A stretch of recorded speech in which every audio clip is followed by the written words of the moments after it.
दर्शकवृन्द तपाईहरूलाई motherland मिडियाको तर्फबाट म शशिकला श्रेष्ठको नमस्कार। आजको हाम्रो कार्यक्रम कागजपत्रको श्रृङ्खला रहेको छ बिमा।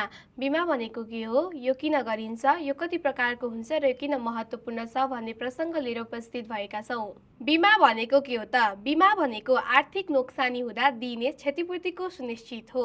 बिमा गर्दा बिमा गर्ने व्यक्ति र बिमा गरिदिने व्यक्तिबीच लिखित सम्झौता हुन्छ, जसलाई बिमा पोलिसी भनिन्छ। त्यही सम्झौताका आधारमा बिमा कम्पनीले नोक्सानी बराबरको क्षतिपूर्ति रकम दिन्छ। बिमा कति प्रकारको हुन्छ त?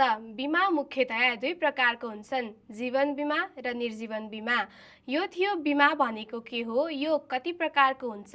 अब बिमाका प्रकारका बारेमा कुरा गरौँ है त। सर्वप्रथम त जीवन बिमाको नै कुरा गरौँ। जीवन बिमा भनेको व्यक्तिको असामयिक निधन भएमा निजको परिवारलाई आर्थिक सहायता प्रदान गरिन्छ। अर्को रहेको छ निर्जीवन बिमा। यो बिमा भने जीवन बाहेक अन्य भौतिक सम्पत्ति वा दायित्वको क्षतिपूर्ति पाउन गरिने बिमालाई निर्जीवन बिमा भनिन्छ। यस अन्तर्गत स्वास्थ्य बिमा, सवारी बिमा आदि पर्दछन्। अब हामी लागौँ बिमा किन गरिन्छ भन्ने विषयतर्फ। बिमा मुख्यतया भविष्यमा आइपर्न सक्ने आर्थिक जोखिम र अनिश्चितताबाट जोगिनका लागि गरिन्छ। मानिसको जीवन वा सम्पत्तिमा जुनसुकै बेला दुर्घटना, बिरामी वा प्राकृतिक प्रकोप जस्ता क्षतिहरू हुन सक्छन्।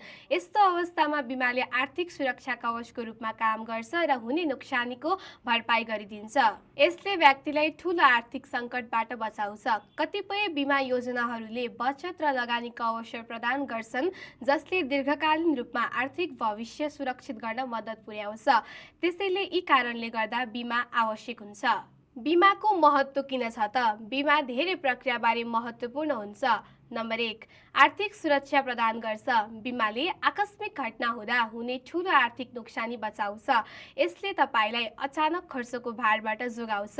नम्बर 2, जोखिम न्यूनीकरण। जीवनका अनिश्चित जोखिमहरूलाई बिमाले व्यवस्थापन गर्छ र नोक्सानीको भार कम गरिदिन्छ। नम्बर 3, व्यवसाय र सम्पत्तिको सुरक्षा। व्यवसायमा आगलागी, चोरी, प्राकृतिक विपत्ति जस्ता जोखिम हुन्छन्। बिमाले यस्तो नोक्सानीबाट व्यवसायलाई जोगाउँछ। घर, गाडी, पसल जस्ता सम्पत्तिको पनि सुरक्षा हुन्छ। सामाजिक र आर्थिक स्थिरता। बिमाले व्यक्तिगत मात्र होइन, देशको आर्थिक प्रणालीलाई पनि बलियो बनाउँछ। धेरै मानिस बिमामा आबद्ध हुँदा सङ्कटका बेला आर्थिक भार कम हुन्छ र समाज स्थिर रहन्छ।